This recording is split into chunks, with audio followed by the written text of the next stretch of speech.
येथ वडील जे जे करीते तया नाम धर्म ठेविते, मग तेची एर अनुष्ठिते सामान्य सकळ. या ओळीचं काल चिंतन आपण केलं. पुढे या ना, आवाज येतोय का? येथ वडील जे जे करीते तया नाम धर्म ठेविते. हे अत्यंत महत्वाची ओवी आहे. तसे सगळे ज्ञानेश्वरीच उत्तम, पण त्यातल्या त्यात काही असतं की नाही सर्वश्रेष्ठ. तसं नामदेव महाराजांनी म्हटलंय, एक तरी ओवी अनुभवावी. त्यातली ही अशा ओव्या आहेत, ह्या सिद्धांताच्या ओव्या आहेत. आणि जवळजवळ आपल्या सगळ्यांचे पाठच आहे ही. येथ वडील जे जे करीती जणू तया नाम धर्म ठेविती. सामान्य लोक मोठ्याकडे पाहून वागत असतात.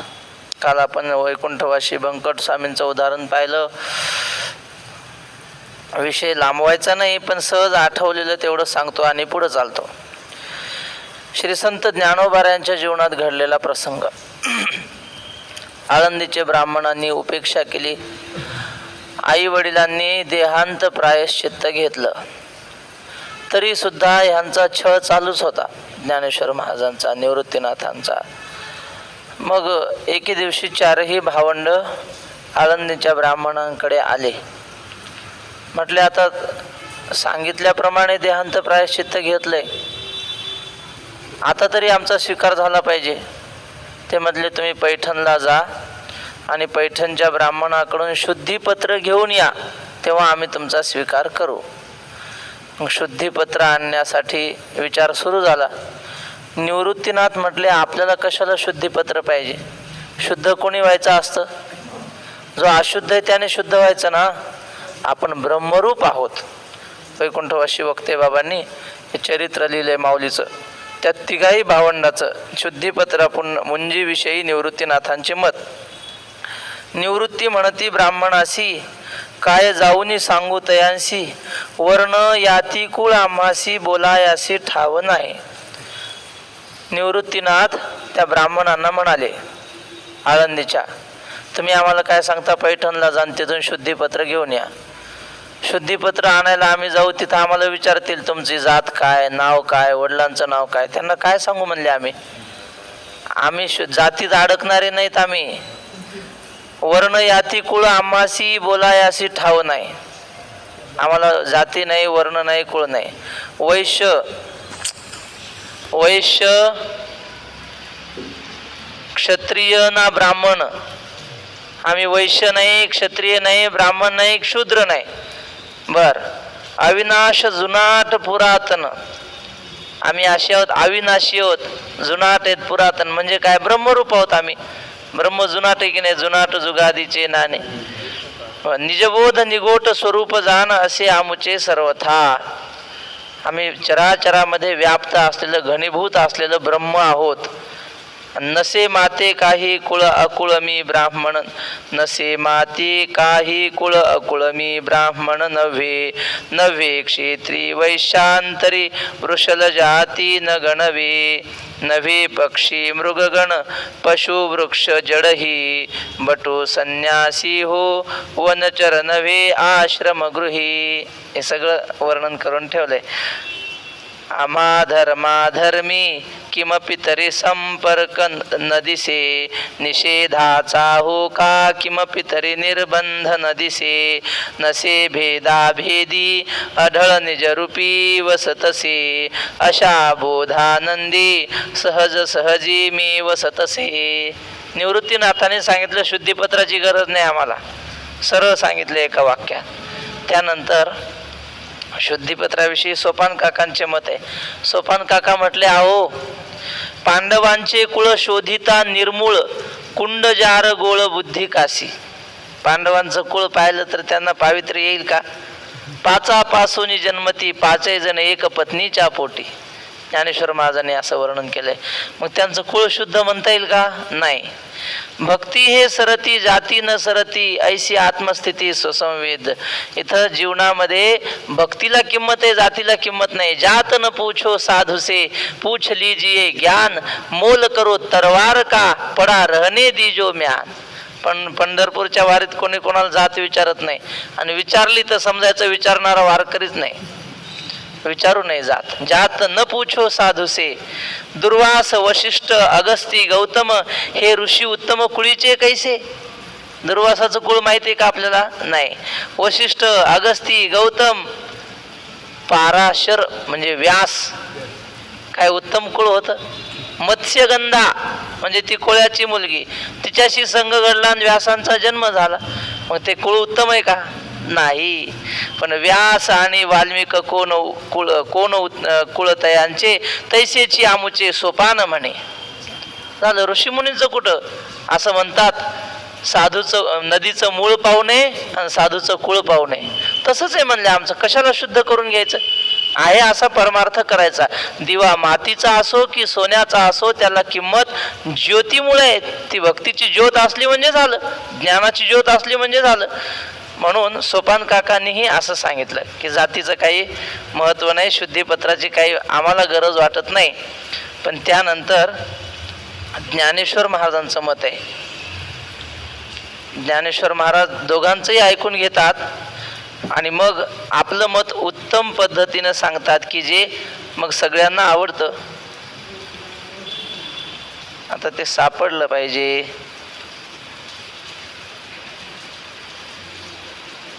असू द्या, एक चरण सांगतो. ज्ञानेश्वर महाराज म्हणतात, प्रत्यवाय आहे अशास्त्री चालता, पावन अवस्था जरी झाली. दोघांचंही मत ऐकून घेतलं, निवृत्तीनाथांचं सोपान काकांचं. आणि ज्ञानेश्वर महाराज शेवटी सांगतात, हे बघा दादा, मी तुमचं मत ऐकलं. यद्यपि शुद्धम लोकविरुद्धम नाचरणीयम. आपण शुद्धच आहोत, कोण आपल्याला अशुद्ध म्हणू शकतं? अहम निर्विकल्पो निराकार रूपो विभुर्व्याप्य सर्वत्र सर्वेंद्रियानाम सदा मे समत्वम न मुक्तिर्न बंधस चिदानंद रूप शिवोहम शिवोहम. आपल्याला जात नाही, कुळ नाही, काहीच नाही, ही गोष्ट खरी. पण आपल्याला या लोकात राहायचंय ना, या समाजात राहायचंय ना, मग समाजाचे नियम डावलून चालत नाही. जसा लोक असेल, जसं वातावरण असेल, तशा पद्धतीनं माणसानं वागलं पाहिजे. विधी वेद विरुद्ध संपर्क संबंध नाही भेदाभेद स्वस्वरूपी. माऊलींचं मत आहे. अविधी आचरण परम दूषण वेदो नारायण बोलियला. वेदानं सांगितलंय की अविधी म्हणजे अशास्त्रीय वागू नये. पुन्हा स्वधर्म अधिकार जाती परत्वे भेद उचित ते शुद्ध ज्याचे तया. वेदाने ज्या ज्या जातीला जे जे कर्म सांगितलं ते तसंच त्याने वागलं पाहिजे. म्हणून या संती अवश्य आचरावे, जना दाखवावे वर्तोनिया. आपल्या मागच्या लोकांनी मुंज करावी, सगळं वैदिक कर्म करावं असं वाटत असेल तर संतांनी ते केलं पाहिजे, नाहीतर मागची लोक करत नसतात. हे सांगण्यासाठी हे सगळं तुम्हाला सांगितलं. कुळीचा कुळधर्म अवश्य पाळावा, सर्वथा न करावा अनाचार. प्रत्यवाय आहे अशास्त्री चालता, पावन अवस्था जरी झाली. ज्ञानदेव म्हणे ऐकाजी निवृत्ती, बोलली पद्धती धर्मशास्त्री. ज्ञानेश्वर महाराजांनी निवृत्तीनाथांना सांगितलं की आपण जर हे केलं नाही ना, मुंज उपनयन संस्कार, तर मागचं कोणीच करणार नाही. म्हणून आपल्याला योग्य मार्गानं आचरण केलं पाहिजे. याला काय म्हणतात? हे ऐसे असे स्वभावे, म्हणून कर्म न संडावे, विशेषे आचरावे लागे संती. शास्त्र संतांना काही सांगत नाही तुम्ही असंच वागले पाहिजे, पण मागच्यांना मार्गदर्शन होण्यासाठी संतांनी शास्त्रीय पद्धतीनं जीवन जगलं पाहिजे. हे जुने वारकरी होते ना, म्हणजे आत्तापर्यंतचे हे जे जुने वारकरी, मैना वारकरी वगैरे होऊन गेले, त्यांना वाचता येत नव्हतं माऊली अजिबात. कितीतरी असे वारकरी त्यांना एक अक्षर वाचता येत नाही, पण त्यांनी देवाची प्राप्ती करून घेतली. कशाने हो? वाचता येत नाही, वेदांत समजत नाही, तरी सुद्धा देव मिळवला. कशाच्या जोरावर? काही नाही, आधीचे वारकरी जसे वागले तसं वागायचं. आधीचे वारकरी माधुकरी मागून खायचे, पंक्तीला जेवायचं नाही. आमचे डोंगरावचे नामदेव बाबा, त्यांच्या रोकडोबादाच्या मठात किती मोठी पंगत असो, हे माधुकरी आणायचे आणि माधुकरीच खायचे. का? ते म्हणले आमचे रोकडोबा दादा माधवगिरीच खायचे. म्हणले रोकडोबा दादा पंक्तीला जेवत नव्हते, माधवगिरी आणून खायचे. ते माधवगिरीला कामधेनू म्हणायचे, कामधेनू आणायला चाललो म्हणायचे. आणि जन्मभर माधवगिरीच खाल्ली. आणि जेव्हा जाता येणं चालता येणं त्यावेळी मग तिथं स्वयंपाक बनवून खायचे भामचंद्राच्या पायथ्याला. कुठे शास्त्र शिकले नाही, काही नाही, फक्त जुने वारकरी जसे वागले तसं वागायचं. यद्यद आचरती श्रेष्ठा. आणि त्यांनी देव मिळवला महाराज. काही एक अक्षर वाचता येत नव्हतं, पण आता त्यांच्या नावाने ग्रंथालय बांधलं जातंय भामचंद्र डोंगराच्या पायथ्याला. त्यांच्या दशक्रियेला सगळे आमदार खासदार 1,500 लोक. आम्हाला वाटलं कुणीच ओळखत नाही नामदेव बाबाला, पण गेल्यावर त्यांची किंमत कळाली. कशाच्या जोरावर त्यांनी एवढे कमावलं आयुष्य, म्हणजे देव कशाच्या जोरावर प्राप्त करून घेतला. आयुष्य कमावलं, 100 वर्षाच्या पुढे वय, आजारी एकही नाही. बाबा मरेपर्यंत दोन्ही खालचे वरचे दात व्यवस्थित होते. आणि आमचे तर 20-25 वर्षातच दात किडायले आणि पडायले. त्यांना वर्म माहीत होतं जीवन जगायचं. 15-20 दिवसातून एकदा तुरटीनं दात घासायचे. आपल्याला काही माहीतच नाही, तुरटीनं दात आवळून राहतात, पडत नाहीत. पण आपल्याला ते टीव्हीतल्या जाहिरातीत दिसतात फक्त, पेप्सोडेंट आणि कोलगेट. याच्यात काय काय असतं आता इथं कशाला सांगू तुम्हाला. असो, तर सांगण्याचं तात्पर्य ही लोक मोठ्या माणसाकडे पाहून जगले, जुन्या लोकांकडे. वैकुंठवासी भोसरीकर माऊली होते आळंदीला. त्यांनी सद्गुरू जगद्गुरू तुकाराम महाराजांची गाथा संपूर्ण पाठ, त्यांची पाठ म्हणजे अशी नाही आठवण्यासारखी, खड्यासारखी पाठ. तुम्ही एक शब्द काढला की बरोबर सगळं अभंग म्हणणार, एक शब्द काढला की पूर्ण अभंग सांगणार. आमचे महाराजांचे गुरु भोसरीकर माऊली, ढाकणे महाराज मागे बसले, त्यांचे गुरुवारी आहेत. तर ते भोसरीकर माऊली एकादशीला जागराला बसायचे, रात्रभर भजन करायचे एकादशीला. आणि किती वाजता बसायचं, रात्री 9 वाजता बसले जागराला की पहाटे 7 वाजेपर्यंत मांडी तशीच, रात्रभर भजन. पाणी प्यायला उठायचं नाही, लघवीला नाही, काही नाही, पाय मोकळे करायला नाही, काही नाही. रात्री 9 ते सकाळी 7. शक्य आहे का हो एवढ्या वेळ मांडी घालून बसायचं? पण ते बसायचे. लोक त्यांना म्हणायचे, माऊली अहो आम्ही पाणी प्यायला उठतो, याला उठतो, तुम्ही हालतच नाही जागेहून, एवढा त्रास देऊ नये म्हणायचे शरीराला, तुम्हाला त्रास होत नाही का? त्यावेळेस माऊली काय म्हणले ते ऐका. ते म्हणले, अरे आमच्या आधीचे वारकरी आमच्यापेक्षा जास्त तपश्चर्या करायचे म्हणले, आम्हाला लाज वाटते, आम्ही काहीच करत नाही त्यांच्या पुढं. याचा अर्थ काय? यद्यद आचरती श्रेष्ठ. मोठ्या माणसाकडे पाहून माणसं जगत असतात, आयुष्याचं कल्याण होतं. म्हणून मोठ्या माणसाने काळजीपूर्वक जीवन जगलं पाहिजे, हेच माऊली सांगतात. हे ऐसे असे स्वभावे, हा स्वाभाविक नियम आहे. म्हणून कर्म न संडावे, विशेषे आचरावे लागे संती. जर मोठा माणूस नीट वागला नाही तर मागच्याला काय म्हणायचं? एक मराठीत फार परखड एक म्हण आहे, पण आता मी इथं म्हणू शकत नाही. वराड कसं नीट राहील, समजलं ना तुम्हाला? कुछ तुम समजे कुछ हम समजे. वरमाई चांगली पाहिजे ना, मग वराड बरोबर राहत. तसं ज्ञानेश्वर महाराज म्हणतात, विशेषे आचरावे लागे संती. एक पोरगा आंब्याच्या बगीच्यात आंबे तोडायला झाडावर चोरायला गेला. तो मालक होता बगीच्याचा, तो पाहायला लागला, तो पोरगा दिसला. उतर म्हणला खाली, कोणाचा आहेस तू? त्यानं सांगितलं, आता गावातलाच होता. त्यानं सांगितलं बापाचं नाव. उतर म्हणले, तुझ्या बापाला सांगतो आता तुझं नाव. कुठे आहे तुझा बाप? ते म्हणलं, पलीकडल्या आंब्यावर आहे बाप. मग आता बापच चोऱ्या करतो तर पोरगा कसा राहील? बापानं नीट राहावं लागतंय. म्हणून ज्ञानेश्वर महाराज म्हणतात, विशेषे आचरावे लागे संती. आता भगवंत स्वतःच उदाहरण देऊन सांगतात, नमे पार्थास्ति कर्तव्यम त्रिषु लोकेषु किंचन नानवाप्तमवाप्तव्यम वर्त एव च कर्मणि. अन्वय असा आहे, पार्थास्ति एक,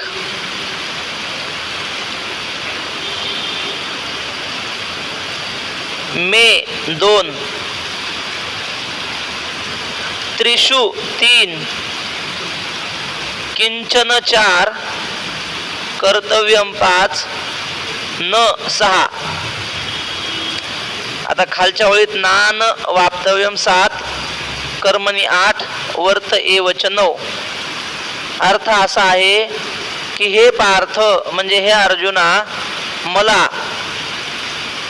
तिन्ही लोकांमध्ये, त्रिषु लोकेषु म्हणजे तिन्ही लोकांमध्ये, किंचन म्हणजे काहीच, कर्तव्यम न, तिन्ही लोकात मला काही कर्तव्य नाही. मला शास्त्र नाही सांगत तुम्ही असंच वागलं पाहिजे. देवाला कसं सांगणार? मला काही कर्तव्य नाही. का बरं कर्तव्य नाही? कारण न अनवाप्तव्यम, अनवाप्तम अवाप्तव्यम, मला काही गोष्ट मिळालेली नाही म्हणून मी काही मिळवलं पाहिजे असं काहीच नाही. देवाला काय मिळवायचंय? त्याला काही मिळवण्याची काही करण्याची गरज नाही. बर, तरी कर्मणी वर्ते एव, तरी देव म्हणतो मी कर्मामध्ये वर्तन करतो, तरी मी शास्त्रानुसार वागतो, काही मला मिळवायचं नाही तरी मी वागतो, असा श्लोकाचा अर्थ आहे. सहज एक मगाशी राहिलं सांगता सांगता म्हणून ते सांगतो. वैकुंठवासी भोसरीकर माऊलींचं नाव घेतलं ना आपण. भोसरीकर माऊलीने गाथा पाठ केला, पण मग कुठं डोंगरावर राहिली नाही गाथा पाठ करायला. वैकुंठवासी वक्ते बाबा म्हणायचे, हे आता पहारा चालू आहे की नाही, या पंढरपुरामध्ये ठराविक 4 किंवा 5च मठ आहेत की तिथं पहारा चालू आहे कायम, जुन्या काळापासून. ते सांगता येत नाही. एक टेंभुकर महाराजांचा मठ आहे, तिथं जवळजवळ 200 वर्षापासून विणा उभा आहे, अजून तो विणा खाली ठेवलेला नाही. कधी कधी असे प्रसंग येतात, काही लग्न सराई काही असेल ना, घरी कोणीच नसतं, पण पहारा एक माणूस किंवा घरातली एकच बाई घेते दिवस दिवस रात्र रात्र, पण विणा खाली ठेवायचा नाही. असा टेंभुकरांचा फळ आहे पंढरपुरात. आणि इथं मुक्ताबाईचा मठ एक, गोरोबा काकांचा मठ एक, पुन्हा गोपीनाथ मठ आणि माऊलीचं मंदिर. कुठं कुठं निवृत्तीनाथ महाराजांच्या मठात, नामदेवरायाच्या मठात, देवकरांच्या मठात आहे की नाही मला माहीत नाही. तर असे 5-6 ठिकाणे आहेत की तिथं पहारे चालू आहेत. जुन्या काळातले लोक काय करायचे, पहारा करत करत पाठांतर करायचे, आणि विणा हातात घेतला ना लगेच अभंग पाठ होतो. तुम्ही प्रयोग करून पहा. असं पाठ करायला घेतलं की होत नाही, पण पहाऱ्याचा विणा गळ्यात घ्यायचा आणि मग पाठ करायचं, लगेच पाठ होतं. ती विण्याची शक्ती आहे. पहारे करत करत जुन्या लोकांनी ग्रंथ पाठ केले, काहींनी डोंगरावर राहून पाठ केले, काहींनी पायी वारी करत पाठ केले. भोसरीकर माऊलीने गाथा कशी पाठ केली, आऊत धरून आवतावर शेतीमध्ये नांगर धरायचा, दोऱ्यावर ग्रंथ ठेवायचा व्यासपीठावर, एक चरण वाचायचं आणि आवताचं तास घोकत घोकत घोकत तिकडं न्यायचं, पुन्हा तिकून घोकत घोकत यायचं. एक चरण पाठ झालं, पुन्हा एक चरण पाठ करायचं, पुन्हा आऊत धरायचं. असं करत त्यांनी आखी तुकोबाऱ्याची गाथा पाठ केली. नेवाशा भागामध्ये एक माऊली, मला तिचं नाव माहीत नाही, गृहिणी आहे, घरकाम करते बिचारी, पण ज्ञानेश्वरी पाठ केली. त्यांना विचारलं कशी पाठ केली मावशी? त्यांनी सांगितलं काय नाही, किचन ओट्यावर ज्ञानेश्वरी अशी ठेवायची आणि ते एक ओवी म्हणत म्हणत स्वयंपाक करायचा. असं करता करता 4-5 वर्षात सगळी ज्ञानेश्वरीच पाठ झाली. होते ना असं. आपण पिक्चरचे गाणे ऐकत ऐकत स्वयंपाक करतात, काय उपयोग आहे? आपण केलं तर काही होतं महाराज, फक्त आपली इच्छा पाहिजे, हे माझ्याकडून होणार. आपण काही म्हणलं ना, इच्छा केली ना, देव तथास्तु म्हणत असतो. लोक काय म्हणतात, आमचं काय खरं आहे हो, आमचं शरीर चांगलं नाही, आम्ही आता 10-5 वर्षात जातो, देव तथास्तु म्हणतो. काही म्हणा आपण, देव तथास्तुच म्हणत असतो आणि खरंच जातो महाराज. मी माझ्या जीवनात घडलेलं सांगतो. बोधेबाबाच्या मठात एक विद्यार्थी होता, फार प्रेमळ, त्याला ते थोडं मानाचं काहीतरी होतं, मान अशी वळत नव्हती, पूर्ण शरीर असं वळवावं लागायचं त्याला, अधूनमधून दम लागायचा, आणि त्याचं एकच सारखं असायचं, काय करावं माऊली, आमचा देह नाशिवंत आहे, नाशिवंत आहे, आमचा देह नाशिवंत आहे, सारखं असंच म्हणायचं. आणि गेले मागच्या वर्षी ते, माझ्या इतकं वय असं काहीच नाही. असं म्हणू नये माणसाने, देवाला जेव्हा द्यायचं तेव्हा मरण देईल. अशुभ वाणी तोंडामधून येऊ देऊ नये. अशुभ न बोलावी वाणी, अशुभ न बोलावी वाचा. जाऊ द्या, कशाहून निघलं होतं काय माहिती, याच्यावर निघलं होतं की करतो म्हणलं की काही होत असत. माझी ज्ञानेश्वरी पाठ होणार होणार म्हणलं की होणारच, फक्त करत राहिलं पाहिजे. हे ऐसे असे स्वभावे म्हणून कर्म न संडावे. झालं. आता श्लोकाच्या खालची ओवी. आता आणिकांची आगोठी कायशा सांगो किरीटी देखै मीच ये राहाटी वर्तत असे. देव म्हणतात आता लोकांचं काय सांगू, म्हणजे जनकाधिक चांगले वागले सिद्ध असून हे लोकांचं काय सांगू, अश्वपतीन जनकाधिक इक्ष्वाकू. माझंच बघा ना, मला काय करायचंय पण तरी सुद्धा मी शास्त्रानुसार वागतोय ना. माझं म्हणजे भगवान श्रीकृष्ण म्हणतात ही गोष्ट खरी, पण त्यांचं दुसरं रूप राम आहे. रामांनी सुद्धा धर्मानुसार आचरण केलं. बापाची आज्ञा म्हणून राज्य सोडून दिलं महाराज. सिंहासनावर बसायचं होतं. सगळे लोक म्हणत होते की तुम्हीच सिंहासनावर बसले पाहिजे. आताच्या भाषेत सांगायचं तर बहुमत कोणाच्या बाजूने होतं सांगा बरं. कैकेयीच्या बाजूने होतं की रामाच्या बाजूने? कैकेयीच्या बाजूने एकच बाई होती मंतरा, आणि अख्खे लोक रामाच्या बाजूने होते. लक्ष्मण तर म्हणला मी बापाला मारून टाकतो आडवा आला तर.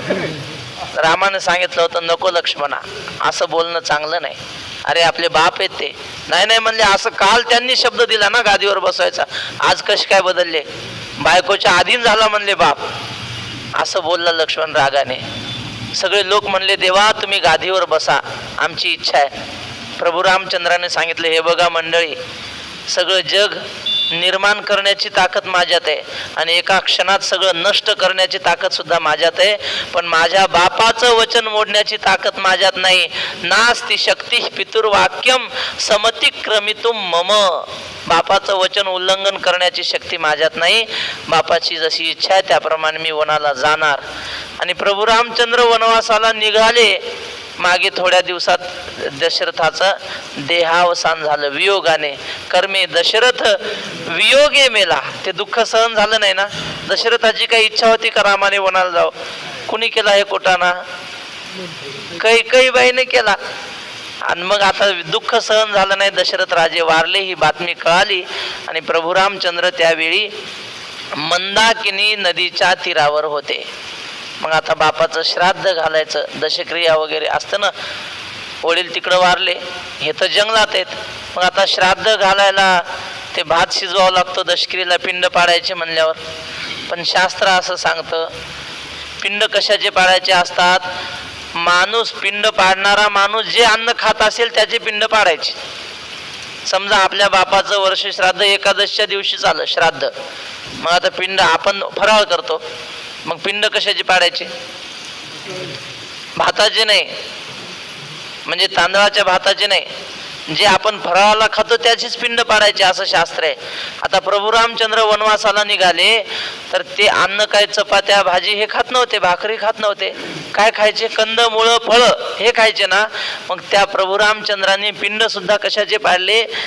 बाबांनी लिहिले, वक्ते बाबांनी, हिंगण बेटाचा गर, हिंगण बेट नावाचं आहे ना काही फळ, त्याचा गरा काढला. पुन्हा बोर आणि गोंधन, गोंधन माहिती आहेत ना तुम्हाला, चिकट असतात ते, हे असं चुरून चुरून चुरून याचं हे केला, गोळा केला असा, आणि त्या गोळ्याची पिंड पाडले. का? कारण हे वनात असताना हेच खायचे ना, वनातले फळं, म्हणून त्याचेच पिंड पाडले आणि श्राद्ध केलं. आणि वडिलांना काय बाबांनी असं लिहिलं, यदन्नाहा पुरुषाः भवती तदन्नाहा तस्य देवता. म्हणजे पुरुष जे अन्न खातो तेच अन्न त्याच्या देवता खात असतात. म्हणून प्रभू रामचंद्रांनी पिंड पाडले. हे कशासाठी सांगितलं मी? देवाला श्राद्ध करायची काही गरज आहे का? नाही, आपल्याला सगळ्यांना मार्गदर्शन व्हावं म्हणून देवानी वनात असताना सुद्धा पिंड पाडले, वडिलांचं श्राद्ध केलं, वडिलांची दशक्रिया केली. सांगण्याचं तात्पर्य हे की आता अनेकांची या गोठी कायशा सांगो किरीटी देखे मीच ये राहाटी वर्तत असे. या परंपरेनं मीच वागतो. काय साकडे काही माते की कवणे एके आरते आचरे मी धर्माते मनसी जरी. देवा तुला धर्मानं वागायला तुला काय संकट आहे? माणसाला पाप लागतं. लोक म्हणतात काय हो बापाचं श्राद्ध करत नाही आहे का, माणूस आहे का, असं लोक म्हणतील. हे संकट आहे की नाही? म्हणून चार माणसानं चांगलं म्हणावं म्हणून तरी धर्मानं वागलं पाहिजे, म्हणून लोक वागतात, भीतात लोकांच्या अपवादाला. तसं तुला काही भीती आहे का देवा? काय साकडे काही माते की कवणे की आरते आचरे मी धर्माते म्हणसी जरी. कुठल्या भीतीला अनुसरून मी धर्माने वागतो, किंवा काय मला इच्छा आहे का त्या धर्माने वागण्यामध्ये, असं तुला वाटेल तर त्याचं उत्तर ऐक. तरी पुरतेपणा लागी आणि दुसरा नाही जगी, ऐशी सामुग्री माझ्या अंगी जाणसी तो. कृष्ण भगवान श्रीकृष्ण म्हणतात, अर्जुना माझ्या इतका सामर्थ्य जगात कोणातच नाही. खरं सांगा, आपल्याला एका करंगळीवर पर्वत उचलेल का हो? माऊली बोलू नका. काय सांगत होतो मी? सामान्य माणसाने, तुकाराम महाराज म्हणतात, लोक म्हणतात की देवानं 16,108 केल्या, आम्ही 2-4 केल्या तर काय बिघडलं, असं लोक म्हणतात. पण तुकाराम महाराज म्हणले, देवाच्या बरोबरीला जाऊ नका. देवे उचललेल्या स्वकरे मेदिनी आणि तुमचे निगोनीन उचलवे. देवानं एका हातानं पर्वत उचलला आणि तुम्हाला म्हणलं एवढी अर्धा क्विंटलची गोणी उचलून न्या बरं रिक्षात ठेवा. जमत नाही आपल्याला. आणि मग देवाची काय बरोबरी करावी? देवाचं सामर्थ्य एवढे 12 गाव अग्नी गिळला होता देवाने. गिळला होता की नाही गोकुळ वृंदावनामध्ये असताना? मग एवढं सामर्थ्य देवाच्या अंगामध्ये असताना देव आपल्यासारखा सामान्य माणसासारखा वागतो. पुरतेपणा लागी आणि दुसरा नाही जगी. सामर्थ्याच्या बाबतीत, पूर्णतेच्या बाबतीत देवा इतकं सामर्थ्य कुणात नाही.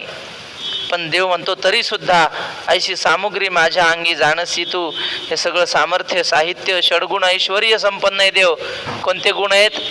ऐका, यश, श्री, औदार्य, ज्ञान, वैराग्य, ऐश्वर्य, हे 6ही गुणवर्य वसते जेथ.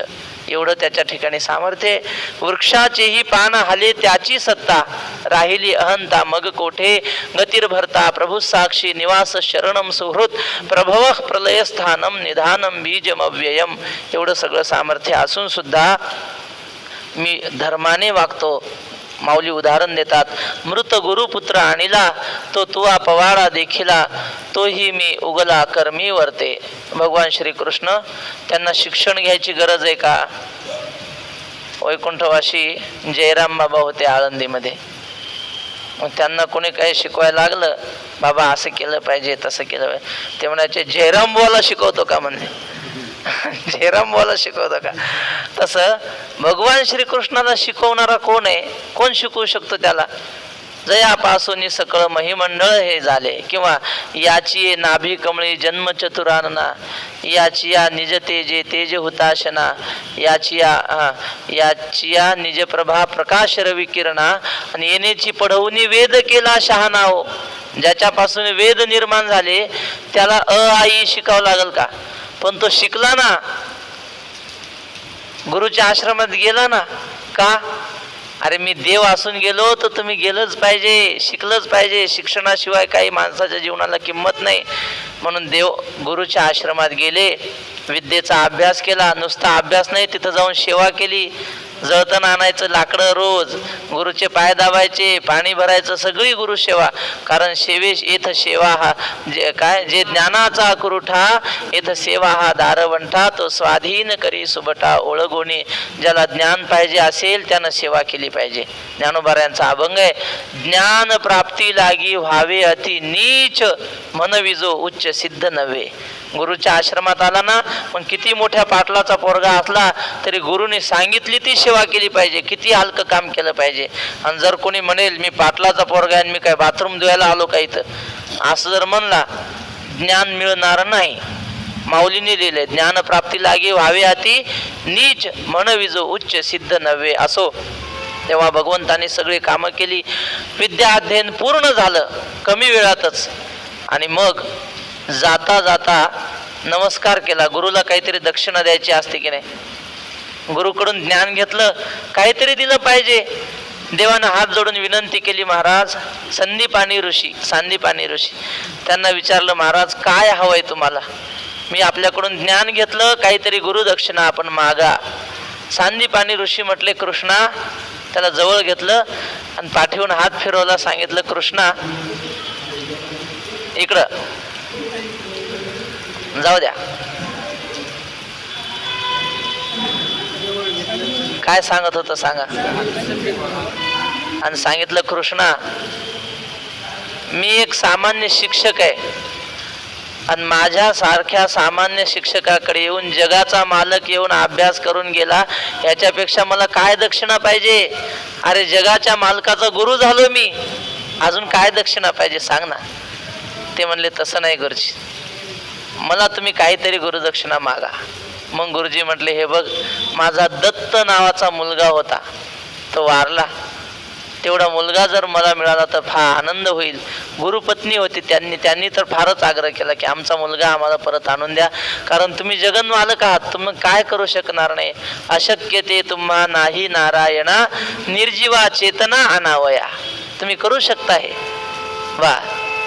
श्रीकृष्ण म्हटले ठीक आहे. गेले, यमाला प्रतिकार केला आणि यमाच्या तावडीतून हिसकावून आणला महाराज गुरुचा पोरगा. मृत गुरुपुत्र आणिला, तो तुवा पवाडा देखिला. तो पवाडा, तो आमचा मोठेपणा तो प्रत्यक्ष पाहिलास अर्जुना. अर्जुन काय लय देवाच्या मागून जन्मलेला नव्हता, उगा 1-2-3 वर्षाचा अंतर. ते सगळं अर्जुनाच्या देखत घडलं होतं ना त्याच काळात. म्हणून तो तुवा पवाडा देखील अर्जुना, तुला माहिती हे सगळं. तोही मी उगला कर्मी वर्ते. एवढा मोठा मी, मेलेला माणूस जिवंत कोण करू शकतो सांगा ना तुम्ही. किती मोठा विद्वान असू द्या आणि किती तांत्रिक असू द्या, मेलेल्या माणसाला जिवंत करणं सोपं नाही, पण ते करण्याचं काम देवानी केलं. मग मी काय सामान्य आहे का? तरी सुद्धा मी कर्मी वर्ते. तोही मी उगला कर्मी वर्ते. यदि ह्यहम न वर्तेयम जातु कर्मण्यतन्द्रितः मम वर्तमान वर्तन्ते मनुष्याः पार्थ सर्वशः. 2 ओव्या घेऊन थांबवा. वरची पूर्ण ओळ एक आकडा यदी, खालच्या ओळीत पार्थ 2, मनुष्याः 3, सर्वशः 4 आणि मम 5. यदि ही अहम न वर्तेयम जातु कर्मणी अतंद्रितः. भगवान श्रीकृष्ण म्हणतात, अर्जुना, जर मी असा वागलो नाही, धर्मशास्त्रानुसार वागलो नाही, तर काय अतंद्रितः म्हणजे आळस सोडून जर मी धर्माने वागलो नाही तर काय होईल? मनुष्याः सर्वशः मम वर्तमान अनुवर्तन्ते. सगळी माणसं माझ्याकडे पाहून वागतील. मी जर आळसी झालो, कर्म त्याग केला, तर सगळे लोक म्हणतील देवानंच असं केलं तर आपण केलं तर काय बिघडलं असं म्हणतील. परी स्वधर्मी वर्ते कैसा साकांक्षु का होय जैसा तयाची एका उद्देशा लागोनिया. स्वधर्मी वर्ते कैसा साकांक्षु का होय जैसा म्हणजे पैसा मिळवणारी माणसं पैशाच्या हव्यासापोटी किती काम करतात पहा ना तुम्ही. आमच्या ओळखीचा एक माणूस आहे, तो 18 तास ड्युटी करतो. त्याची ड्युटी आहे 12 तासाचीच. ओव्हर टाईम करतो, ओव्हर टाईम कंपनीमध्ये. कशासाठी ओव्हर टाईम करतात? पैशासाठी. त्याला म्हणतात साकांक्षू, अपेक्षा असलेला. मग ते आरोग्याचा विचार करत नाहीत. माणसं काय करतात? आरोग्य खर्च करून पैसा कमवतात आणि पुन्हा पैसा खर्च करून आरोग्य मिळवतात. आणि काय येतो हिशोब शेवटी 0-0. पैशासाठी आरोग्य गमावलं आणि मग आरोग्यासाठी पैसा गमवायचा. त्यापेक्षा आपल्याला जसं वागता येईल, आपलं शरीर प्रकृती असेल तसं माणसाने वागावं आणि आरोग्य सांभाळावं. पण ही माणसं पैशाच्या हव्यासापोटी, माऊलींच्या भाषेत सांगायचं झालं तर प्रपंच कशा करतात?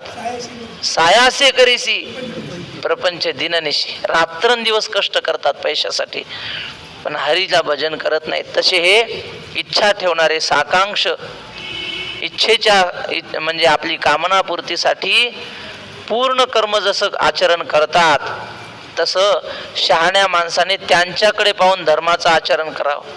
म्हणजे हे माणसं 18 तास काम करतात ना पैशासाठी, तसं आपण देवाच्या प्राप्तीसाठी 18 तास नामस्मरण केलं पाहिजे. आम्ही संध्याकाळी वैकुंठवासी नंदानकर महाराजांच्या मठात जात असतो. भागवत असतं संध्याकाळी 5:30 ते 6. तर आम्हाला माहीत नाही, आता 3 महिने झाला आम्ही जातोय. तर काल एका आजीने सांगितलं, म्हणजे त्या स्वतः आजीने सांगितलं नाही, दुसऱ्या आजीने सांगितलं की म्हटले ही आजी आहे ना समोरची, ही रोज 20 ते 25 हजार जप करते रोज. आम्ही पहाटे 3 वाजता उठतो म्हणले. आम्ही उठायच्या आधीच ही आजी जप करत बसलेली असते. किती वाजता उठते आम्हालाच माहीत नाही. रोज हे बघा हे आहेत की इथंच प्रत्यक्षाशी काय द्या प्रत्यक्षाशी काय द्यावे हे प्रमाण 20,000 रोजचा जप आहे. किती माळा झाल्या 20,000 म्हणजे 1,000ला 10 माळा धरून चला 200 माळा रोजचा जप आहे. सांगा चातुर्मासात राहूनच आपल्यासारख्याच राहतात ना त्या बी हातानच करून खातात. 20,000चा नियम आहे महाराज. कशासाठी सांगितलं हे त्या सकाम माणसासारखा आपण परमार्थ केला पाहिजे हेच देवाला सांगायचं याच्यातून. स्वधर्मी वर्ते कैसा साकांक्षुका होय जैसा तयाची एका उद्देशा लागून आता शेवटची ओवी. जे भूत जात सकळ असे आम्हाची आधी न केवळ तरी न व्हावे बरळ म्हणून या. मी धर्माचं आचरण का करतो सकाम मनुष्यासारखं म्हणले भूत जात सकळ सगळी भूतजात म्हणजे सगळी माणसं असे आम्हाची आधी न केवळ आम्हालाच अनुसरून वागतात आणि त्यांना भ्रम होऊ नये म्हणून आम्ही व्यवस्थित वागतो तरी न व्हावे बरळ म्हणून या. ते सगळी माणसं भ्रष्ट होऊ नयेत म्हणून आम्ही स्वधर्माने वागलो की आमच्याकडे पाहून लोक स्वधर्माने वागतात. पुंडलिक वरदार